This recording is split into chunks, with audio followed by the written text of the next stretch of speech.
Well, it is my privilege to introduce Dr. Miles Smith IV. Any man with that many numerals after his name is a man worth listening to, let me tell you what. Dr. Smith, he's an assistant professor of history at Hillsdale College. He specializes in history of the U.S. South and the Atlantic world, but he's also very interested in Europe and Latin America, so really anything west of China and India he's really into. So no offense to those people in the East, but he has edited 19th century works of history. He's written articles for many prestigious outlets, and his recent book, best-selling book, awards finalist book, Religion and Republic, is a book that you need to have on your shelves. It's also from this book that he's deriving some of his lecture tonight. So this is a little taste of the feast that you're going to get when you purchase his book and read it tonight when you go home. So without further ado, join me in welcoming Dr. Miles Smith.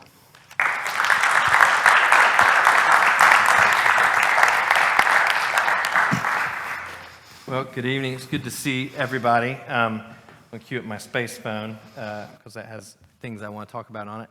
But before I begin, I want to say, first of all, thank you to students for having lunch with me. That was wonderful. I want to thank President Patton, wherever he is. Thank you for having me. My friend Nathan, he said that anybody with that many Roman numerals is worth listening to, and I don't want to point fingers, but at least one person a while back decided I wasn't listening to, and she moved home. So Camille, I'm not going to single you out, but we missed you. I've been so glad to catch up with old friends and make new ones. The Taylor family, thank you so much for putting me up.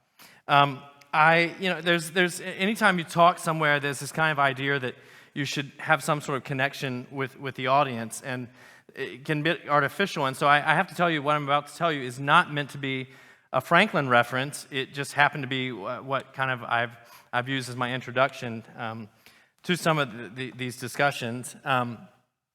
When I was in high school, I went to a Christian high school, and I was one of the captains of our soccer team, and my other captain was a fellow named Jonathan. And Jonathan and I argued about the things you argued about in the late 90s at a Christian high school, and that was contemporary Christian music.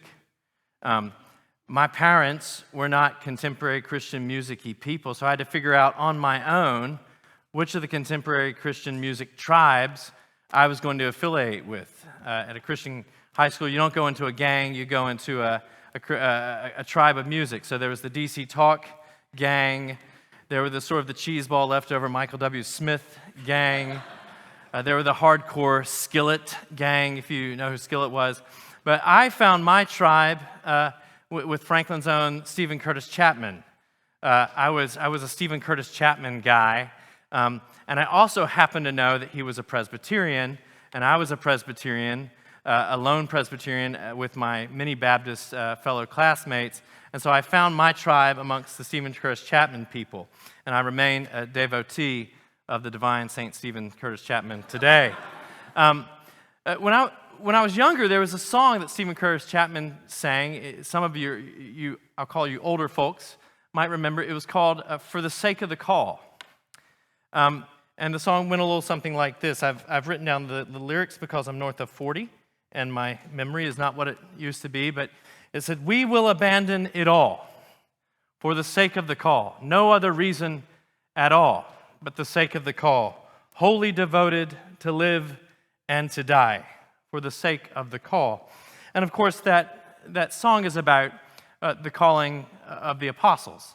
Jesus goes to the Sea of Galilee, calls the sons of Zebedee, St. James, and St. John, the beloved. And so we have this idea of calling that informs a lot of what we do in the Christian life. And so you might be asking, well, why are we talking about calling? I thought we were going to talk about religion and republic. What I want to propose to you is it's actually our political discussions these days should be framed more around the idea of vocation and the distinction between that which is natural and spiritual, rather than me telling you how to go fight the culture war, or who to vote for, or what political party is Christian or not.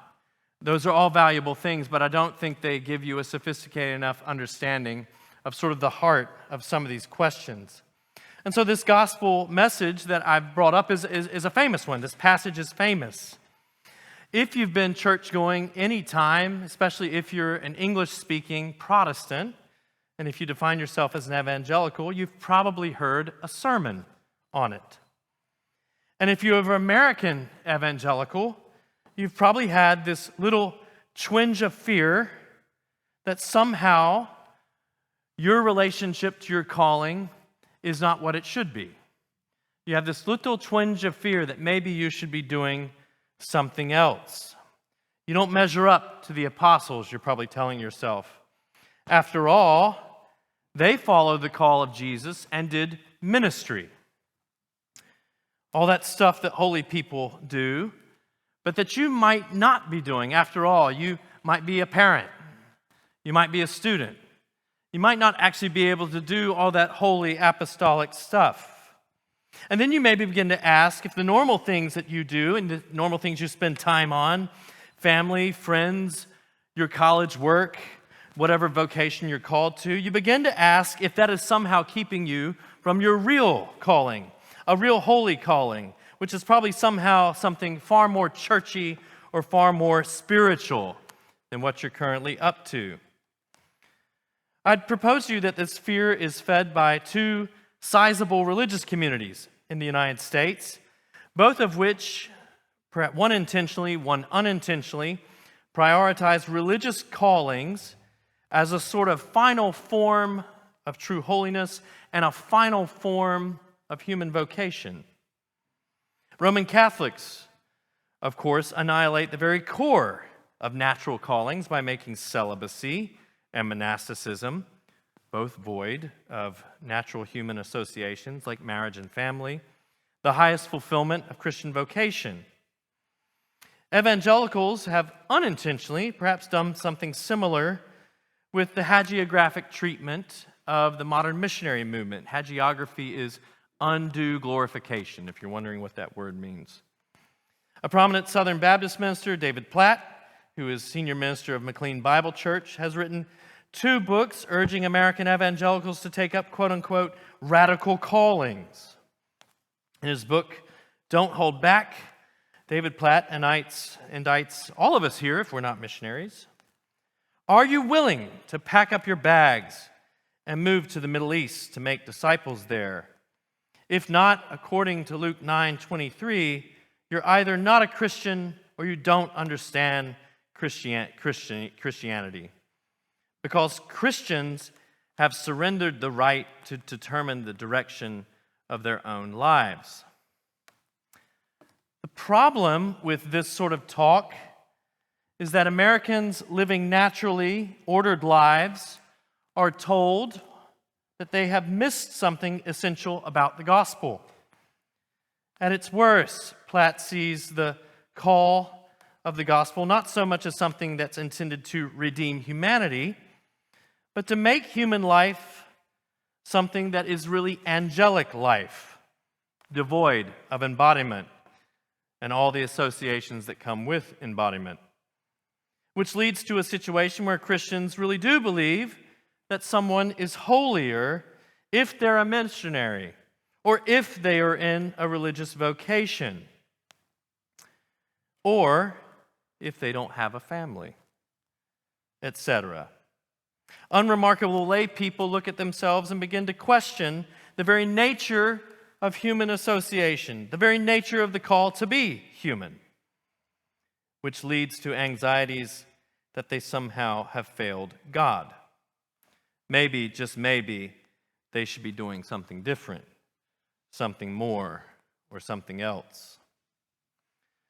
Platt's mistake, I think, is to assume a sort of universalized idea of Christian calling, whereby everybody must emulate missionaries.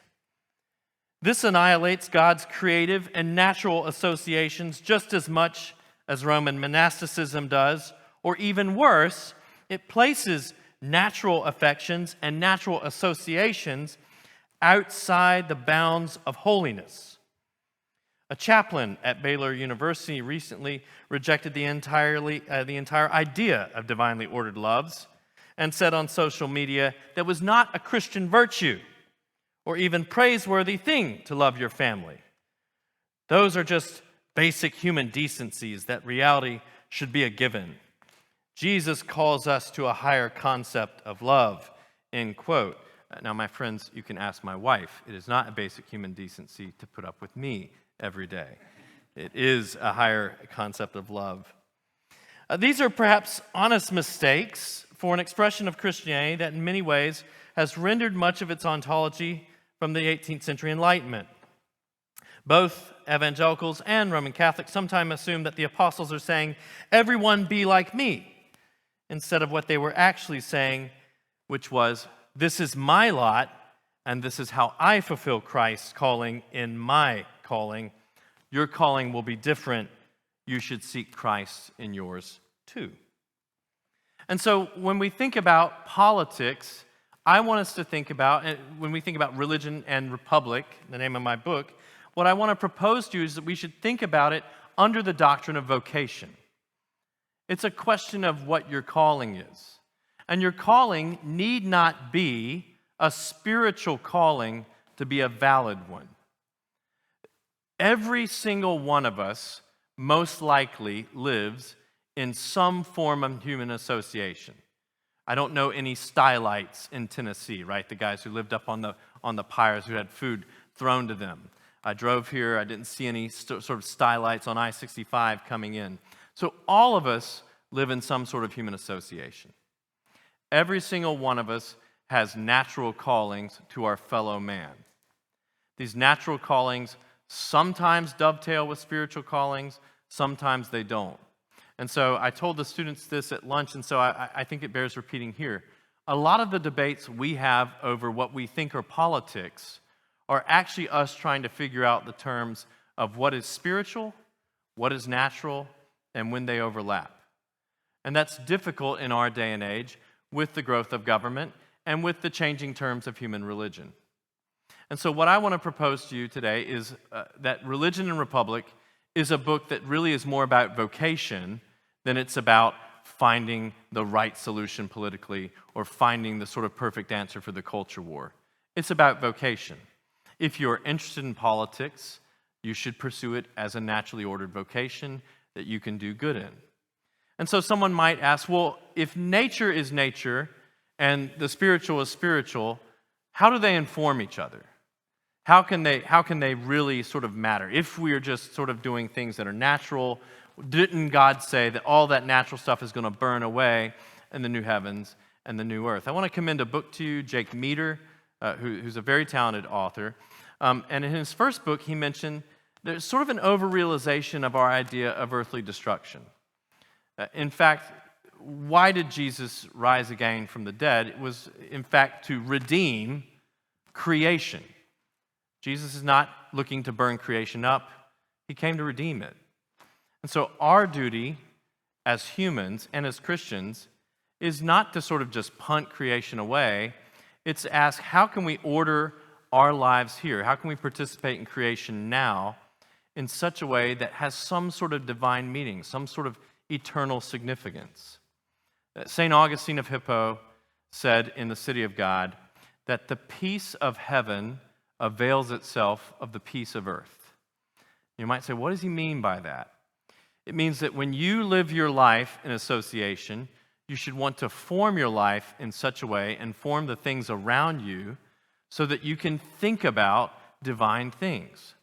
You should want to have the type of community that is ordered in such a way that you and your families and students, your eventual children, can actually think about the things of God. I'm here in Franklin, Tennessee. It's a lovely place. It seems like the type of place where people want to come and raise a family. Why is that? Because you can have an order here that allows you to talk to your kids about divine things. You can homeschool and tell your kids about the truth of the gospel, about the truth of creation, beauty, and all that. Nobody in a blue state who's sort of saying, I got to get out of a blue state, wants to move to Mogadishu. Why not? Because everyone say, well, it looks disordered. It's a hellscape. It's war-torn. Why would I want to live there? And so the spiritual answer might be, well, doesn't it need you? Shouldn't you go to Mogadishu? Street preaching in Mogadishu, like dodging RPGs and bullets? No one wants to do that. And so I want to tell you that there's nothing wrong with you not wanting to do that. You're not created to do that. There might be specific Christian callings that you experience, but most of you aren't called to do that. Most of you are called to get married, or if you are married, to have kids, and if you are a parent, to order your life, order your associations, so that your kids can experience divine things, can look towards divine things, can actually see beauty, good, truth, and beauty, all that kind of frivolous classical school stuff we talk about. Well, it's all real, right? You want to order your life so that you can do that. And what I want to propose to you is politics is merely a way of ordering our existence towards those things. Politics is not about winning a culture war, per se. It's not about finding the right candidates. It's not about voting for the right party. The reason we engage in politics is to order our human associations so that we can go about not having to think about politics. That's the fundamental reason why we do politics. So you might ask, why is my book called Religion and Republic and not Church and State?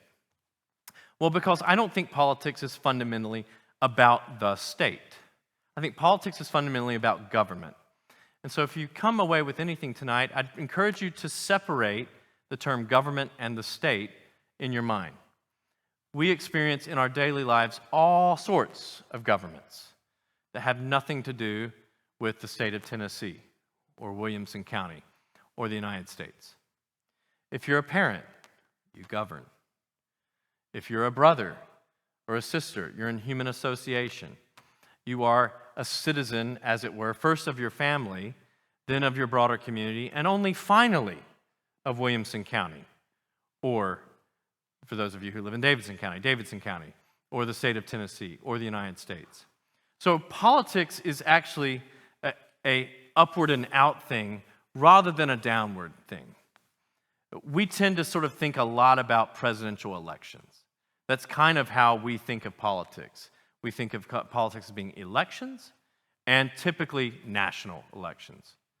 What I want to propose to you is everything you do is political. Now that sounds bad, because what it sounds like I just said is everything we do has some sort of relationship to the electoral order. That's not what I'm saying. I hope very few things we do have anything to do with the electoral order. It might be interesting that a guy who writes about politics a lot, I don't really enjoy it. I'm not a registered Republican. Don't worry, I don't vote for Democrats. I live in Michigan, right? I know what's going on. But I don't like elections very much. It's usually the same guys getting up saying the same things, and it actually doesn't touch my life very much. But it does touch some people's lives. So I think we would be remiss if we said that politics doesn't matter, because ultimately ordering our lives, ordering our associations does matter. So what I want to present to you is a case for thinking about politics, not at this national level, but in all the valuable institutions we're a part of, in education, in family, in schools, all of that sort of thing. And so I'll just mention education first. Why do I think education is political? Well, because it teaches you on some level the fundamental sort of framework and groundwork of how you relate to the people that first you're in class with, and then that you're going to be a part of in your potential vocation in your family, right? Why do we educate children? You might just throw a reason out there. Dr. Johnson, you have kids. Why do we educate children? They can become full human beings. So we can become full human beings. So on some level, human beings do things, right? None of us are educating our children with the hope they're going to be sociocultural vegetables, right? You don't educate your kids and be like, well, you got an education, I hope you don't do anything with it. No, you actually want to do something with it. But that doing is all too often coded, at least in the United States and English-speaking countries, on strictly vocational terms. The doing is always, well, your job is what you do, right? I'm sure, dads, if you came home and told your kids and your wife, family's not really what I do, my job is what you do, you might have a family discussion about it, right? The doing is not just your participation in the capitalistic order. It's not just your participation in the economy. The doing is all part of creation. You create your families. You create the things you do. Each of your families has customs and traditions that, guess what, guide the polis that is your family. Your family is a polis unto itself. Cicero, the Roman statesman, wrote a great work called De Offici, on the offices. And so I think some of you students here are familiar with it. And what he argued was the state is actually a formation, first and foremost, of human love. What actually makes us form governments? It's not, in our terms, power, although power certainly exists in the state. What is it? It's the love between a man and a woman. And what is the natural product of the love between a man and a woman? Children. And so guess what? The family is formed on love. And what is the historic polis? It's a collection of families acting together to rightly order their society so they can do all the things that make families worth it. Aristotle talked about this on the Politics, and he said, what is the highest good? What is the polis actually aimed towards? It's not aimed towards power. It's not even aimed towards self-preservation, although that's certainly valuable. The polis is aimed towards friendship. The aim of politics is fundamentally friendship. We order our societies so that we can share the things that bring us together and allow us to live together in human association that's oriented towards beautiful divine things. We want a politics that allows us to talk and experience what the ancients called leisure. Right? Aristotle follows the politics up with the ethics, the Nicomachean ethics. And so politics oriented towards leisure, that's the aim. That's the goal. And so when we think about that, it sort of changes the terms of why we do what we do, right? Why do we participate in politics? Well, hopefully, it's so we can orient our societies towards a good, a common idea of the good that will allow us to share friendship. And so I study the United States, and so the question is always, well, how have Americans done this? What do? Where do we collect? What political institutions allow us to form friendship and have that kind of be the great undercurrent of our politics? And I would be the first person to admit it doesn't happen enough today. Our politics is not oriented towards friendship. But historically, there is a case where it was. And so what are the institutions that were sort of seen as friendship-oriented political institutions? One of them was the church. We don't typically think of the church as a political institution, and with good reason, right? The church is a spiritual society that has a spiritual mission. Historically, Protestant Catholics argue that it's the worship in word and sacrament. But this worship and sacrament, in word and sacrament, form one way that people share human association. Yes, it does, right? We come together in this way, and the unity that the church has is expressed outwardly by virtue and morality. And so the church was one of them. Second was colleges and universities. Colleges and universities were places that oriented themselves towards friendship. Now that sounds weird to everybody except students who are in college. You know, it's just, we're not really there to learn, we're just there to have fun with each other. And as silly as that sounds, there's something important about that.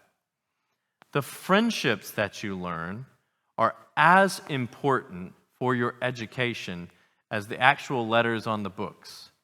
Why? Because the friendship is actually the vehicle to your learning, not the text itself. You learn most. Why? Because you share what you learn. Has anybody ever really enjoyed just reading all the books they could and never talking to anybody around them? No. No, our learning is actually formed for friendship. And so college and university were a second one. A third one is sport. Now, sport is kind of a loaded term these days because we tend to associate it with competitive sports. But that's not what they would have understood historically. Sports includes things like drilling. So if you like guns, you can just march around and do your militia drill, although you'll get in trouble nowadays because we don't have militias anymore. So maybe don't do it in front of a TV camera or something. Horsemanship, hunting, right? Playing what we think of as sports. Those are all sort of sport as a way of becoming friends. And so these are actually the political foundations of human society. Sport, colleges and educations, and the church. Not at all the state. Certainly not the national state. And so as we think about politics, I hope what we can do is reorient ourselves to think about these things. And so I'm going to give you some examples of how that worked out in the United States. And who's my timekeeper? Dr. Johnson, are you my timekeeper? Okay, good. What time am I supposed to land the plane? 7:20, great. I don't want to be skidding off the runway of the talk here. So I want to talk about how this has worked out. I study antebellum colleges and universities, basically 1789 to 1861. Everybody wants to talk about the Revolution and the Civil War. I grew up in an old town, heard about both of them, so I'm splitting the difference in order to get a job. And it worked for me. So students, if you want to go get a PhD, talk about everything except for the Revolution and the Civil War, and they'll give you a job. In the early Republic, colleges and universities were oriented very differently than we are today. STEM really didn't exist.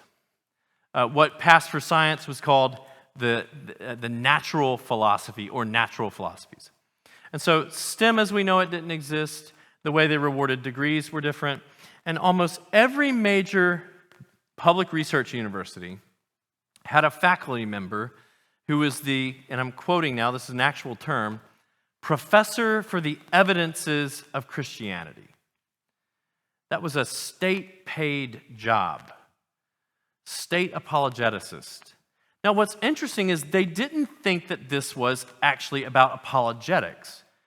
They don't think of evidences for Christianity as a way of winning souls for Jesus. They think that's the job of the church, not the job of a state university. So you might ask, why the heck would they have a professor for the evidences of Christianity? So they understood Christianity as a foundation for morality and virtue. And morality and virtue had to be shared in order for you to have a society that actually can come together and experience real friendship. So the evidences for Christianity were useful. No one's hoping they don't win people to Jesus. But that's not why colleges and universities practiced the quote-unquote evidences for Christianity. Colleges and universities were about moral formation, not so that you can get a job, not so that you can be an American citizen, although that was a part of it. They're oriented towards morality and virtue because that was something you could share. You could share that. And everything you share makes your life more focused towards what they thought was the highest political end, which was friendship. So colleges and universities have a place for Christianity. Colleges and universities did not actually want you to be on campus all the time. So there you go. New College is dialing into a historic tradition. Why not? Because the college wasn't the end itself. The affection that you were supposed to give to your fellow man was the end. What you were learning was supposed to make you a better friend to not merely the other students, but to society at large. It was outward facing very specifically for that reason. It was also meant to be predicated on an idea of social unity. Now, this sounds bad because we value diversity, and there's some cases to be made for diversity. But what we call diversity, they wouldn't have thought as very much diversity at all, because it wouldn't allow you to actually have anything that you would share when you learned it. They are not interested in a multiplicity of opinions. Why not? Because they think there's truth. Right? So colleges and universities, it's not meant to make you a quote-unquote well-rounded person. It's not even meant to make you a critical thinker. It's meant so that you will learn the things that can give you the type of affections to make you a better friend. And so that's colleges and universities, I think, in a nutshell historically. It's framed around friendship. It's something that your institution does wonderfully well. I experienced it today. You guys all seem like you like each other.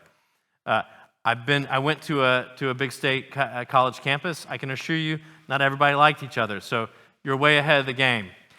So the second thing that I mentioned was church. What was the point of church? Well, obviously we have the sacred uses for church. But what did churchmen in the era that I study think about the end of word and sacrament itself? Were word and sacrament sort of self-annihilating ends? No, they weren't. They were supposed to give you the unity to love each other better so that the love that you showed as a church body would actually be what they thought an emanation of your divine unity. It would actually have sort of an aura. You would be aura maxing as a church, right? And so that's like a aura maxing's a thing, right? So you would be doing that as a church. You would be doing that as a society of, you could almost call it sacramental friendships. And so theology was not merely meant to find God's will. It was not merely meant to find God's truth, although they valued that. It's meant to sort of create something they called divine friendship. Charles Hodge uses this term, the great Princetonian. What's the difference between normal friendship and divine friendship? Well, they believed that, guess what? Your normal friendships led to your divine friendships and not the other way around. So we tend to think that, well, if we go to church with each other, well, we must eventually like each other better.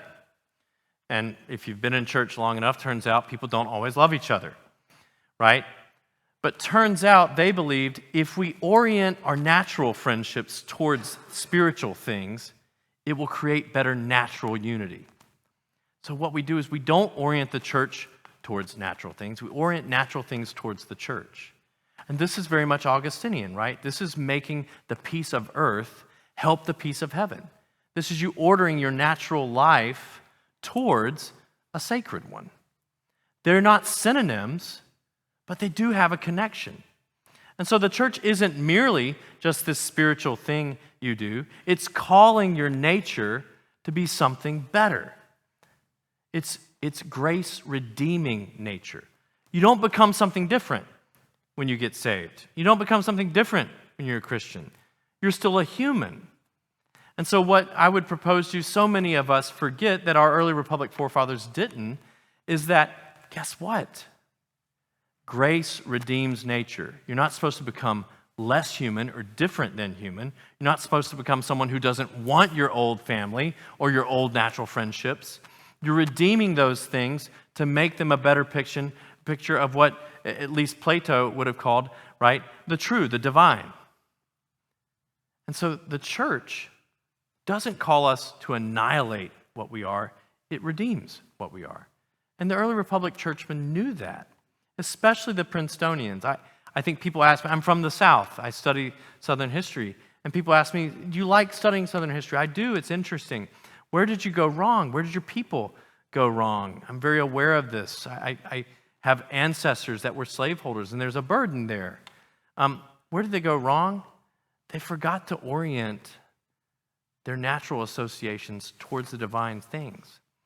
They forgot to orient their lives, their economic lives, their political lives towards something divine. How can I orient my life towards something divine if I don't treat someone fully as another human? And so I think this is what the early Republic, especially the Princetonians, do wonderfully well. This legacy of Princeton, I think, is really valuable, especially if you're a Protestant or interested in Protestant intellectual life. And last but not least, sports. Now, I've included sports because it's the most mundane. When I was at the Taylor's house last night, and we were kind of watching the Super Bowl, but kind of not. But the reason we were all together was because there was a sporting event. And turns out early Republic Christians understood that sport was a predicate event for unity. Turns out when you get into your 40s, your knees go bad. I played soccer for 4 years. I was pretty good. I felt like I would be a great soccer player forever. And turns out you get old. And so guess what? I can't play soccer like I used to. Some of you, like parents, you probably can't do what you used to, but your children can. And so what's remarkable about sport is it gives us a chance to actually see God's divine plan, God's divine covenantal plan working out in action. Your kids can do things that form friendships. And so every generation gets to see that continuity. So sport wasn't just some brutish activity you were supposed to go do and sort of just say, well, the kids are going to have fun. It wasn't something that was merely kids playing around. It was a source of real continuity, of human activity being seen in continuous continuous legacy from generation to generation. Guess what? If you are good at a sport, there's a good chance your parent taught you something, right? I was not good at basketball, by the way. I'm 5'10". There's certain limitations, right? 5'10" white guy, you can only do so much, right? My dad taught me how to play basketball, though. And so guess what? That was something I shared with him. And the Lord willing, if I have a son, I'll teach him to play basketball. Some of you like other sports. Some of you like ultimate frisbee. And so guess what? Especially you first-generation ultimate players, you get to start this thing that will orient your home towards like a divine sport that is ultimate, right? You'll get to see the legacy. You're the starting point. For other people, it's football. Where I live, it's hockey. That's because they're nuts, right? You get to see this continuity. And it's not something that's merely for the fun of the kids. There's this little part of us that wants to live forever. C.S. Lewis talks about there's this little spark of us that really doesn't want to die. And so what I would argue is sports is a little glimpse of the resurrection. Because if you play sports and you get to pass it on to your kids, and this can be anything, sports just a useful example, you get to glimpse a little bit of God's covenantal promises through the generations. It's a physical baptism, not a spiritual one. And it's one that the Lord gives us the ability to observe, right? Especially if you're not that cranky parent who is trying to live again. You know, and this is one of the reasons why that parent makes us annoyed, right? The parent who's trying to live through their kids. No, ideally, we've already lived well. We've played our sport well, and so we gift it to the next generation. That's what makes it beautiful, right? It's the chill dad who's like enjoying watching his kid, who sees that for what it is. And so these three little institutions that don't seem political at all, sports, churches, schools, they actually play probably a more fundamental part of our quote-unquote political lives than we're willing to think about. And so as we go into our own lives, as you go into your life here in Franklin, as I go into my incredibly snowy, I'll call it Narnia-esque life, but White Witch Narnia, not Aslan Narnia, as we go into our respective lives, I hope we can sort of frame our view of politics and our view of human association as something oriented fundamentally towards friendship and that which is shared, rather towards getting something right about the culture war or anything like that. So I'm going to be quiet now. Thank you so much for having me, and I look forward to spending more time with you.